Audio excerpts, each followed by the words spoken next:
भूर्भुवः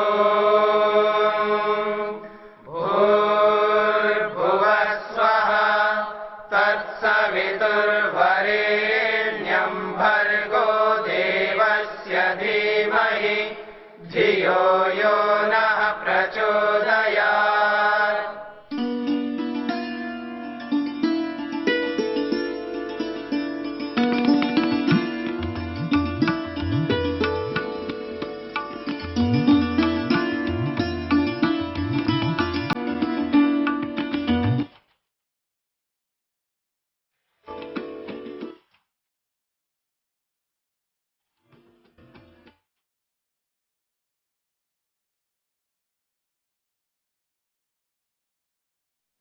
योग विद्या के अंतर्गत मन का प्रसंग चल रहा है।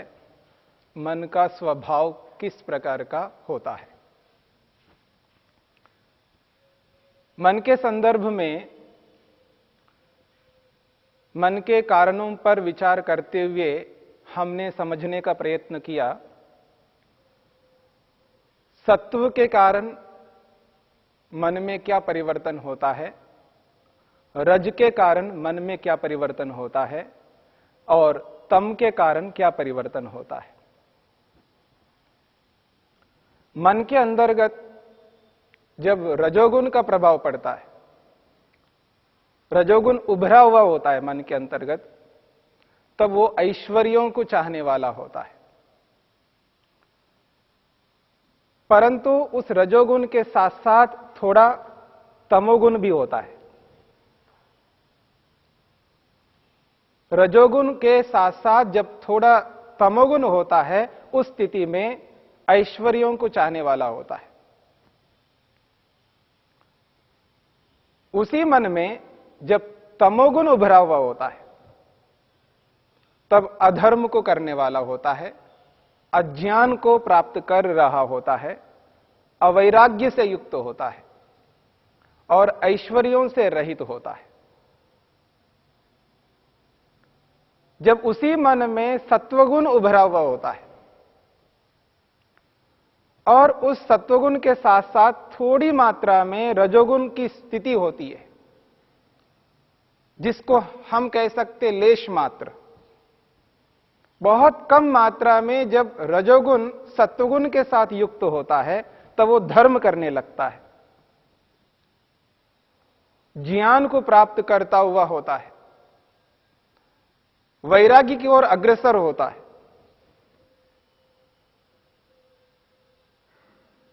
एक स्थिति है तमोगुण की और एक स्थिति है रजोगुण की और एक स्थिति है सत्वगुण की। एक एक गुण यानी एक एक स्वभाव उसमें यदि उभरा हुआ होता है, तो उस स्वभाव की जो उत्कृष्ट स्थिति होती है वो उससे युक्त होता है व्यक्ति। यानी तमोगुण उत्कृष्ट स्थिति में उभरा हुआ होता है तो अधर्म से युक्त होता है, यानी उत्कृष्ट अधर्म से युक्त होता है। यहां उत्कृष्ट शब्द अधर्म की अधिकता को बताने के लिए कहा जा रहा है।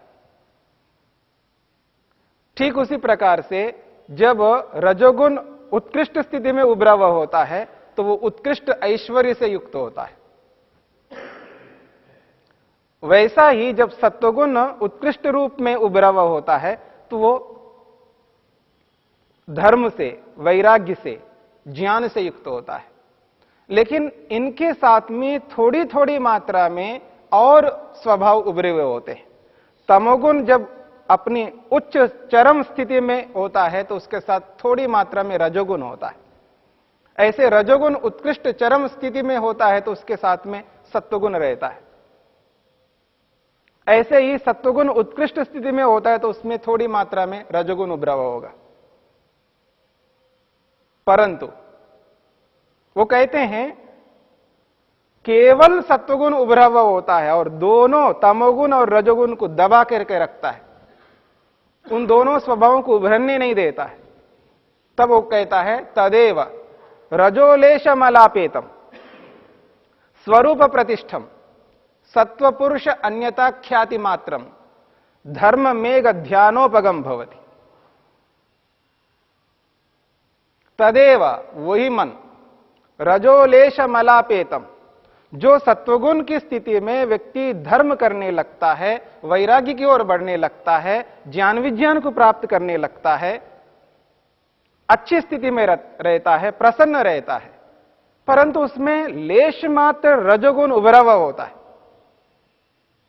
और उस स्थिति में व्यक्ति पूर्ण रूप से अलग नहीं कर पाता है, जड़ को जड़ और चेतन को चेतन ऐसा पृथक पृथक नहीं कर पाता है, क्योंकि वो रजोगुण की मात्रा उसमें है। ये अंतर नहीं कर पाता है और मैं और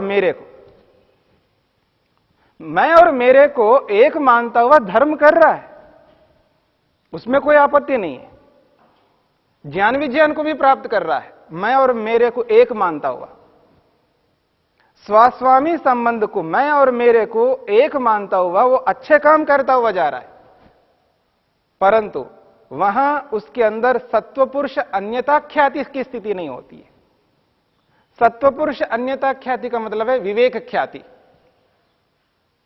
और विवेक ख्याति का अर्थ होता है जो वस्तु जैसी है उसको वैसा मानना। यूं तो हम लोग मानते ही हैं, जो वस्तु जैसी है उसको वैसा मानते हैं, पर वैसा मानते हुए उसको वैसा ही नहीं रख पाते, उसमें परिवर्तन करते रहते, बदलाव करते रहते।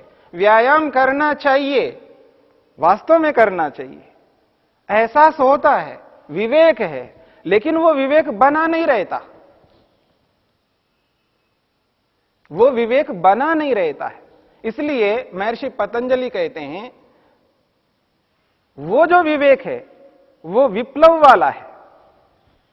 विप्लव का मतलब है हट जाने वाला है, पृथक होने वाला है। मन के अंदर वो विवेक बना नहीं रहता है। फिर वो कहते विवेक ख्याति रविप्लवा, विवेक ख्याति रविप्लवा हानोपाय। हान का जो उपाय है, हान का मतलब है मोक्ष, मुक्ति, समाधि, ईश्वर का साक्षात्कार, आत्म साक्षात्कार। अविप्लव वाला जो विवेक ख्याति है, न हटने वाला जो विवेक है, जो वस्तु जैसी है उसको वैसा मानना और उसको वैसा ही मानते हुए रहना, न हटने वाला विवेक, वो विवेक जब रहता है व्यक्ति के अंदर, तब वो सत्व पुरुष अन्यता ख्याति। वो जब कभी भी किसी वस्तु के साथ जुड़ता है, चाहे अपने शरीर के साथ जुड़ता है, अपनी इंद्रियों के साथ जुड़ता है, मन के साथ जुड़ता है, अहंकार के साथ जुड़ता है, महतत्व रूपी बुद्धि के साथ जुड़ता है, या और किसी अन्य चेतन के साथ जुड़ता है, माता पिता जो भी संबंधी आपस परस्पर जो उसके साथ में जुड़े हुए हैं, निकट से निकट व्यक्ति, दूर से दूर व्यक्ति, चेतन हो या जड़ हो, सबके साथ व्यवहार करता हुआ विवेक ख्याति से युक्त होता है। पृथकत्व का अनुभव करता है, पृथक पृथक बोध करता है। मैं तो मैं हूं, केवल हूं, अकेला हूं, मैं तो केवल चेतन हूं, और ये जो शरीर है ये मैं नहीं हूं। शब्दों से नहीं कह रहा, वो शब्दों के साथ साथ इस शरीर को अपने से अलग पृथक मानता है। ये जो पृथकत्व का बोध है, इसी का नाम विवेक ख्याति है। जो वस्तु जैसी है उसको वैसा ही मानता है और वैसा ही उस शरीर के साथ व्यवहार करता है, ना हटने वाला विवेक है। जब ना हटने वाला विवेक रहता है व्यक्ति के अंदर, तब वो व्यक्ति स्वरूप प्रतिष्ठम, उसका जो मन है वो अपने निज स्वरूप में प्रतिष्ठित होता है। उसका जो स्वभाव है मन का, शांत रहना, प्रसन्न रहना, ये मन का स्वभाव है। स्वरूप प्रतिष्ठम मनः, वो मन अपने निज स्वरूप में विद्यमान रहता है। उसी स्थिति में वो कह रहे हैं धर्म मेघ ध्यानोपगम भवति, धर्म मेघ नामक समाधि को ओर बढ़ता है। धर्म मेघ नामक समाधि वो है जो आत्मा को होने वाला सर्वोत्कृष्ट अनुभव है। जीवात्मा को जो अनुभव होता है, जो अनुभूति होती है समाधि में, वो उत्कृष्ट अनुभूति होती है। जीवात्मा को होने वाले अनुभवों में श्रेष्ठ अनुभव है मैं अलग हूं, आत्मा हूं, चेतन हूं। और ये जो मन है, ये जो शरीर है, ये इंद्रियां हैं और जो बाहर के पदार्थ हैं और मेरे साथ जितने जुड़े हुए लोग हैं, ये सब मुझ आत्मा से अलग है, मेरे अंश नहीं है।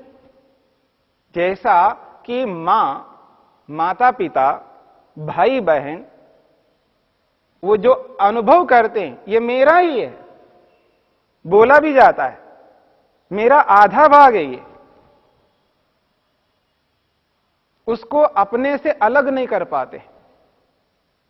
भाई और भाई अथवा बहन और भाई आपस में जब जुड़ते हैं, युक्त होते हैं, ये दोनों एक ही चीज के दो विभाग मानते हैं।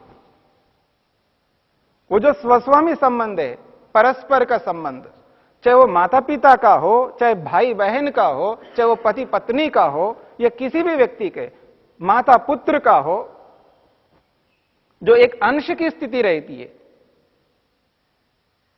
हम दोनों एक ही चीज से आए हुए हैं, एक ही माता पिता से आए हुए हैं। ये जो स्वस्वामी संबंध है, उस स्वस्वामी संबंध को सर्वथा पृथक कर देता है, अलग कर देता है, पृथकत्व का अनुभव। हंस के बारे में सुनते हैं, हंस, नीर क्षीर विवेकी। नीर का मतलब पानी, क्षीर का मतलब दूध। दूध और पानी को अलग अलग करता है हंस। ये जो हंस है, उसकी जो उपमा दी जाती है, एक सन्यासी के लिए, एक विरक्ति के लिए, एक वैरागी के लिए, एक विवेकी व्यक्ति के लिए, आत्मद्रष्टा व्यक्ति के लिए, ऋषि के लिए इस शब्द का प्रयोग करते। परमहंस, हंसों में भी परम है। और हंस की जो उपमा दी जाती है वो इसलिए दी जाती है, हंस के अंदर एक विशेषता है, वो दूध को अलग कर देता है और पानी को अलग कर देता है। कमलनाल जो होता है उसके अंदर दूध भी होता है और पानी भी होता है। कमलनाल से वो दूध को ग्रहण कर लेता है और पानी को छोड़ देता है।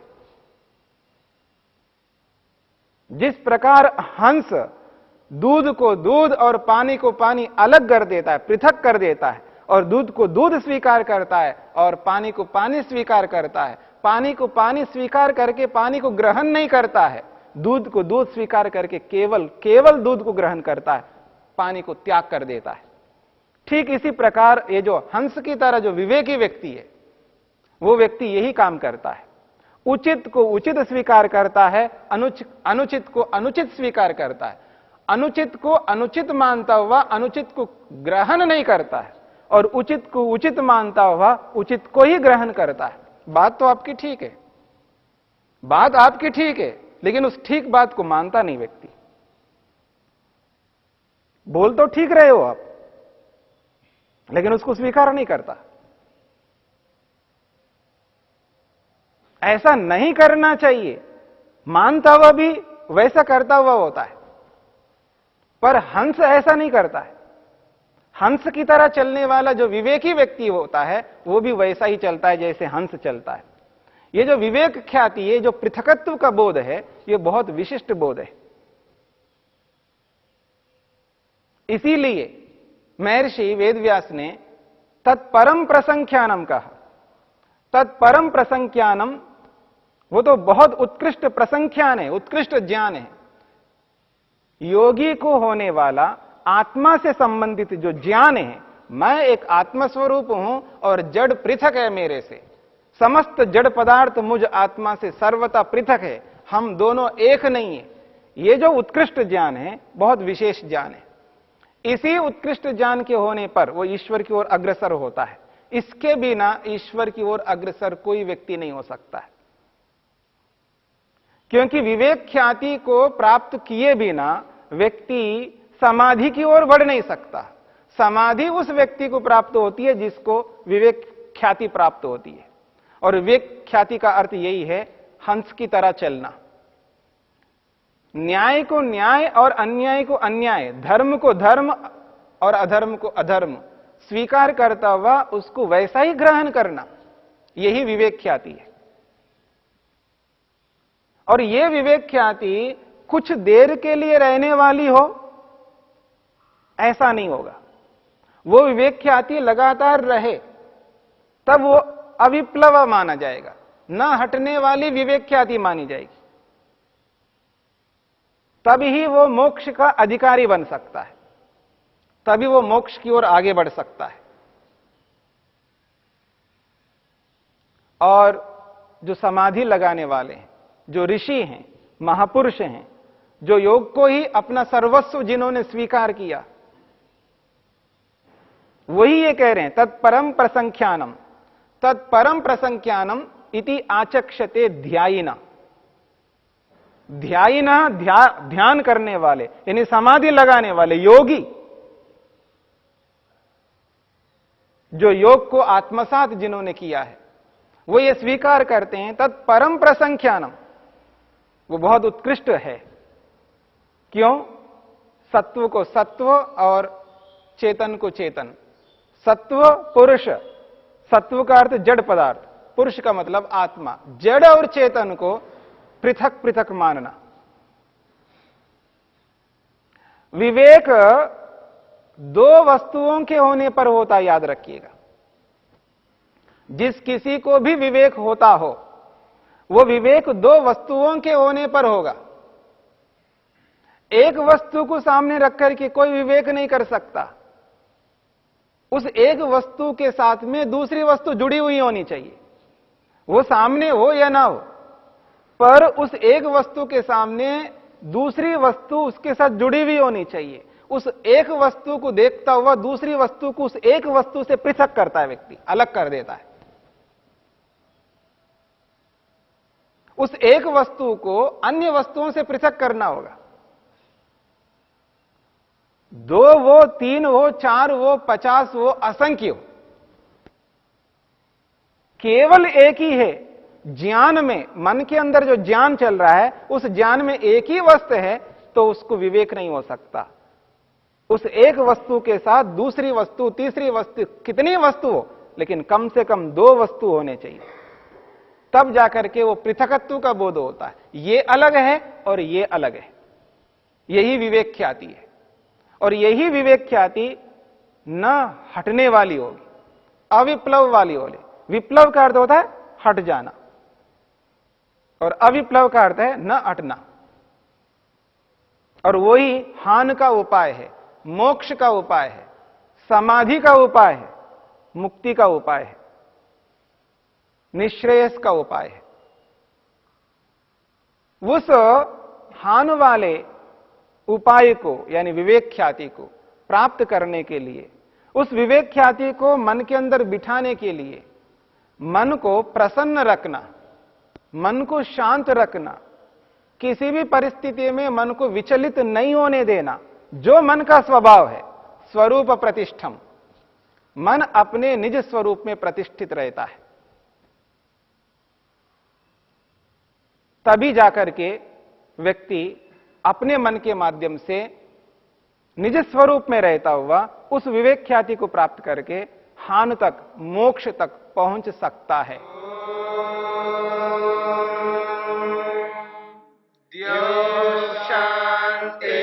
शांतिरंतरिक्षम शांति पृथिवी शांतिरापः शांतिरोषधयः शांति वनस्पतयः शांतिर्विश्वे देवा शांतिर्ब्रह्म शांति सर्वं शांति शांतिरेव शांति क्षमा शांतिरेव